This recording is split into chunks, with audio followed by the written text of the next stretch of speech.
Hi, I'm Jemima. I'm the Sales and Product Manager at Hachette Children's Group. We've got a brilliant lineup of titles coming from July to December this year from some absolutely stellar authors.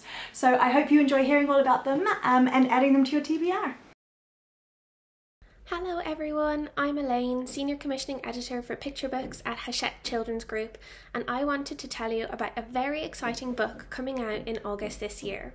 The 10th book in the 10 Little series, and this time we want you to join 10 Little Unicorns. I have an extremely eye-catching cover to show you. Woohoo! It's one of my very favourite covers ever and is a perfect celebration of the 10th title in this series that has sold over 1 million copies. It's Princess Petal's birthday, but her cake has gone missing. Can 10 brave little unicorns find the missing cake in time for the royal birthday party? Count from 10 to 1 and back again as the little unicorns disappear then reappear. Full of bright, graphic, action-packed illustrations, 10 Little Unicorns is perfect for sharing. Wiggly bums, giggly bums, sing a merry song. Whizzy bums, busy bums, working all day long. Excited bums, delighted bums, playing in the snow. Dancing bums, prancing bums, bums all in a row. So this is 101 Christmas Bums, which is the brand new book in the 101 Bums series, and it's going to feature all of the festive favourites, from busy bums in Santa's workshop to gingerbread bums catching snowflakes on their tongues, 8 reindeer bums up in the sky, and of course that big red bum that jiggles just like jelly and finds itself stuck in a chimney. We have snowy bums, twinkly bums, jolly bums, jingle bums. This laugh out loud picture book will get every child giggling and excited for Christmas. It's animals, it's creatures, it's all the festive favourites, and kids will love following the bouncy read aloud rhyme and spotting and counting all the bums, including those at the exciting Christmas party finale. Your Christmases tend to be warm, so why not get your Christmas jumpers on now and start shouting about this book? I don't think I quite managed to say bums 101 times there, but not far off.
I'm Jess Butterworth, the author of The Adventure Club.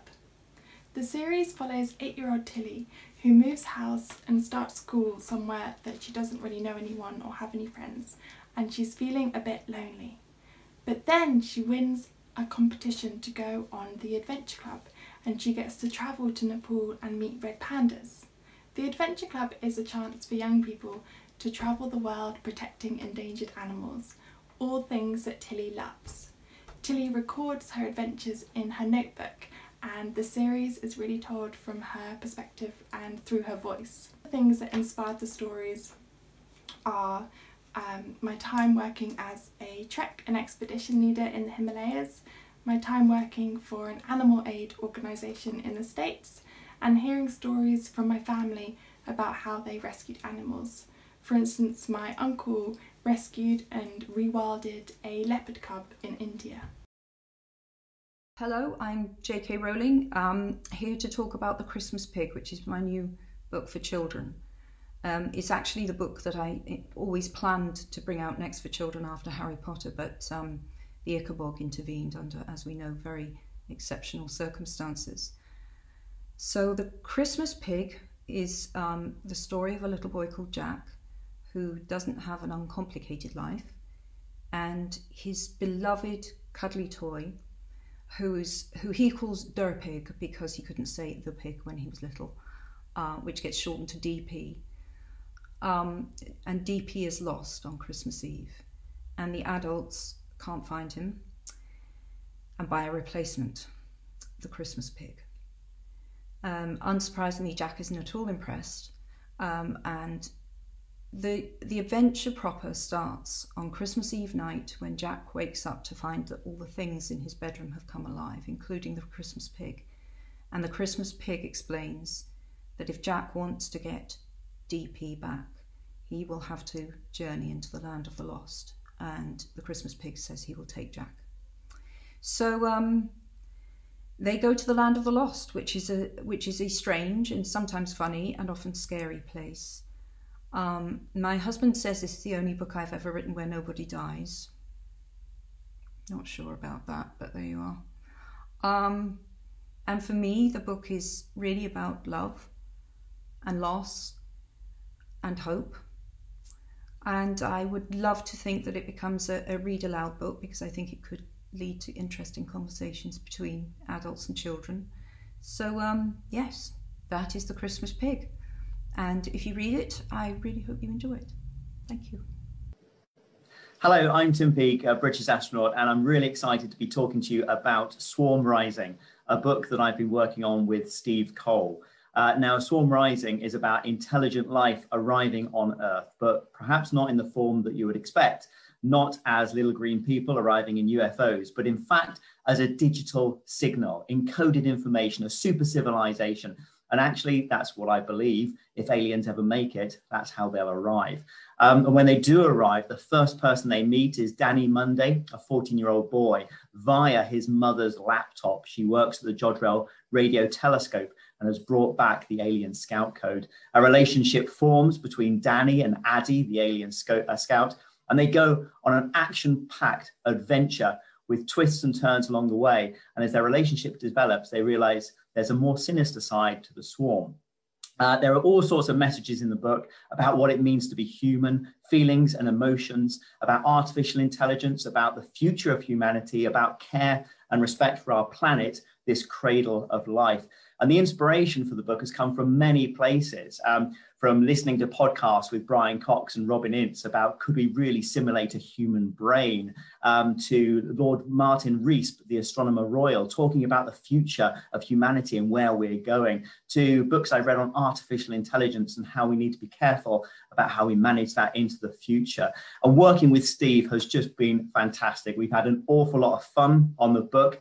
I put forward some ideas. He turns it into incredible narrative, some wonderful storytelling, and has thrown in lots of ideas himself. So we've really had an awful lot of fun doing this book, and I hope that that really shines through on the page. Hello, I'm Kira Mowat-Hargrave, and I have written the story for my collaboration with my husband, Julia and the Shark.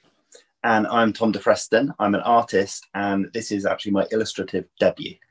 For a long time, we were searching for the right project to work on together, and we knew that it had to be something that really matched Tom's skill of bringing real emotional weight and weather to his art, and my skill of telling, hopefully, just a really gripping story that will engage children from 8 and up.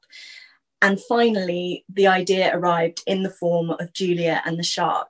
And this is about many things. It's about mental illness. It's about the love that exists between a mother and a daughter. It's about racism and bullying. But most of all, it's about hope, and it's about a Greenland shark.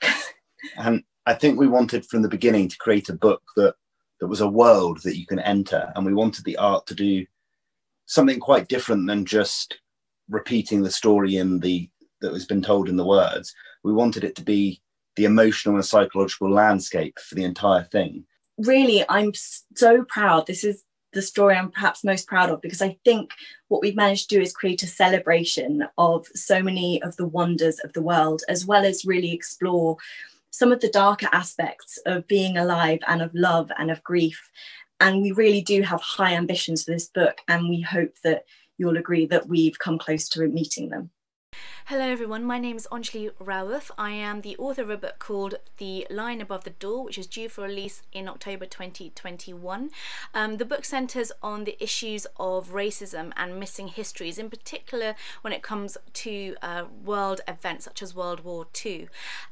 It centres on a character called Leo, who is a Singaporean child in a very English village, in a very English school, who one day on a school trip notices a soldier's name, which is a exactly the same as his, and for the first time ever, as well as identifying immediately with that name, he is, you know, granting himself a mission. He's on a quest to try and find out the soldier's history, and try and ensure that he is also remembered and honoured in a way that other soldiers from other parts of the world are.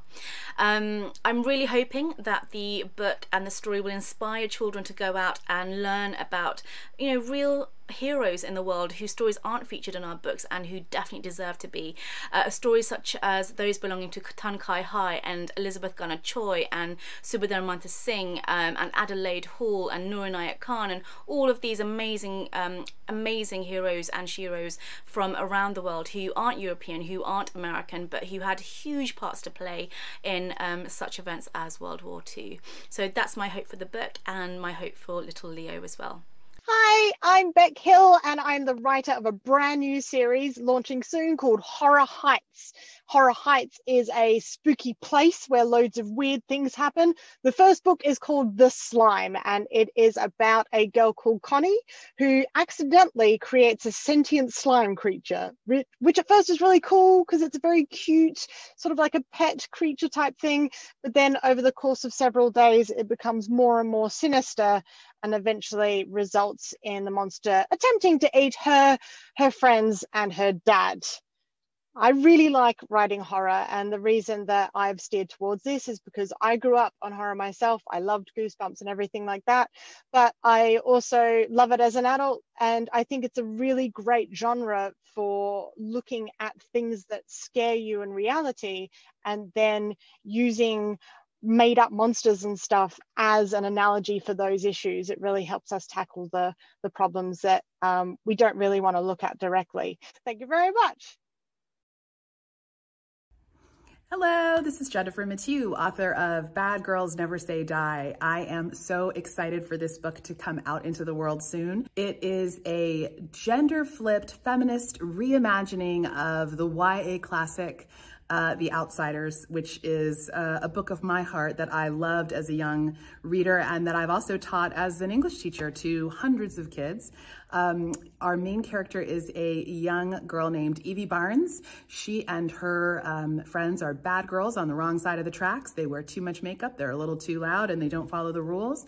And they're suspicious of the good girls on the right side of the tracks until one of those girls, a young woman named Diane, comes to Evie's aid at a very, very critical moment in the story. It's a fast-paced, jam-packed plot all about fierce female friendship, and I think you're gonna love it. Bad Girls Never Say Die, out soon. Afterlove is the story of Ash and Poppy, who meet at a wind farm on a school trip and fall hopelessly in love. On New Year's Eve, they are spending the night at a party on the beach, and they, you know, have a moment and tell each other that they love each other for the first time. And then when Ash is heading home, she's hit by a car and killed. And the legend goes the last person to die on New Year's Eve becomes the Grim Reaper for their parish, and this year that person's Ash. So it's a story of two halves. It's told in before and then after. So the first half of the book is about them, really, their story, their love story, and then the second half is about what happens to Ash after she dies. So she's getting used to her new world, really, and then one day she sees Poppy again, and they're not supposed to see each other because obviously Ash is Grim Reaper, and they realise that it's because Poppy's going to die, and they don't know how or when, so they just try and make the most of the time that they have left together. And yeah, so they finally get an ending to their story. I'm Shappi Khorsandi. I'm the author of Kissing Emma. My Emma is a 16-year-old girl who was born into a very tricky circumstance. Her father is an abusive alcoholic. They have no money. Her mother struggles very hard to make ends meet. She doesn't have the opportunity of a fantastic education. I have loosely based her on Emma Hamilton, who lived over 200 years ago and was the love of Horatio Nelson's life, England's great naval hero. The original Emma Hamilton lived in a world, in a country at a time where she had no agency, women weren't allowed to make money of their own, and without a man to look after them, their circumstances could often be dire. I wanted to put that Emma Hamilton into the modern day and look at how a young woman today can pull herself out of a shocking situation and get herself away from people who mean her harm and mean to abuse her trust in them and use her looks and her youth for their own gain. So I wanted to tell the story of a thoroughly modern Emma. Hi, my name's Rosie Day and I'm the writer and curator of Instructions for a Teenage Armageddon, which is a book to help empower and inspire teenage girls around the world. I work for a teenage mental health charity and have seen firsthand how bad teenage girls of today's self-esteem and self-confidence is, and it's only got worse during this pandemic. So Teenage Armageddon is a guide to help them become the amazing women that they're destined to become. Within the book, we've got letters from people of note talking about subjects such as mental health, body image, fitness, girl power, feminism, families, friends, fallouts, a whole host of topics, and about how these women dealt with them when they were teenage girls.